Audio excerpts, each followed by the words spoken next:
જે ભારતની પહેલી પ્રાઇવેટ કે સરકારની કોઈની પણ નથી એવી આધુનિક લેબ આખા હિન્દુસ્તાનની હું કહું છું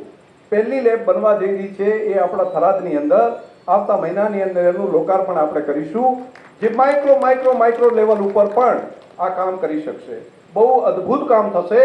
જે માનવતા માટે જીવસૃષ્ટિ માટે ખૂબ મોટું આશીર્વાદરૂપ કામ એ આપણી ધરતી ઉપર થઈ રહ્યું છે આ ભારતની ધરતી ઉપર થઈ રહ્યું છે વિદેશના લગભગ 2 દેશના વૈજ્ઞાનિકો સાયન્ટિસ્ટો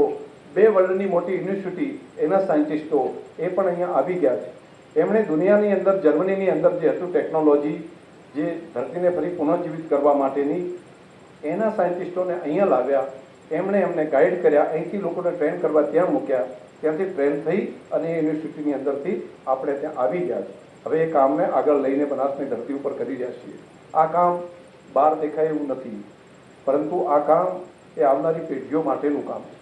આવતી પેઢીઓ ફરી સજીવન રહે આવતી પેઢીઓ લાંબા સમય સુધી જીવી શકે એ માટેનું કામ છે અને જે પ્રમાણે દેશના પ્રધાનમંત્રી મોદી સાહેબ સજીવન ખેતી માટેનું અભિયાન લીધું છે રાજ્ય સરકારમાં પણ માન્ય મુખ્યમંત્રીશ્રી અને મદદ કરી રહ્યા છે સતત રાજ્યના ગવર્નરશ્રી પણ પોતે આ કામને આગળ વધવા માટે એક અભિયાન તરીકે લઈ રહ્યા છે બધાએ ભેગા થઈને સમયસર આ કામને આગળ વધારવું પડે ખેડૂત અને ખેતી સાથે જોડાયેલા બધા મિત્રો છીએ એટલે તમને બધાને આ વાત કરી માન્ય મંત્રીશ્રીએ મને સન્માન કરીને એમની ટીમે અભિવાદન કર્યું આપ સૌનો હું હૃદયથી આભાર માનું છું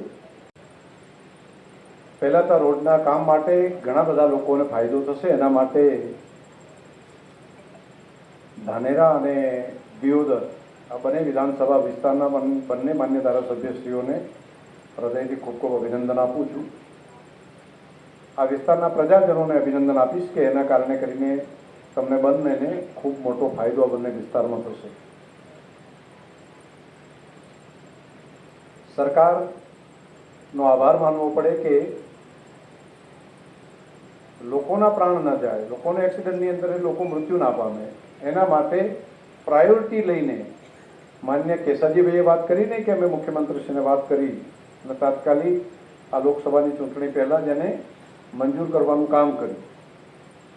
તો લોકોના પ્રાણ બચે એના માટે કરીને સરકાર કેટલી ચિંતિત છે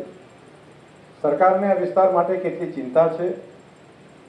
એનું આનાથી મોટું બીજું કોઈ શ્રેષ્ઠ ઉદાહરણ ન હોઈ શકે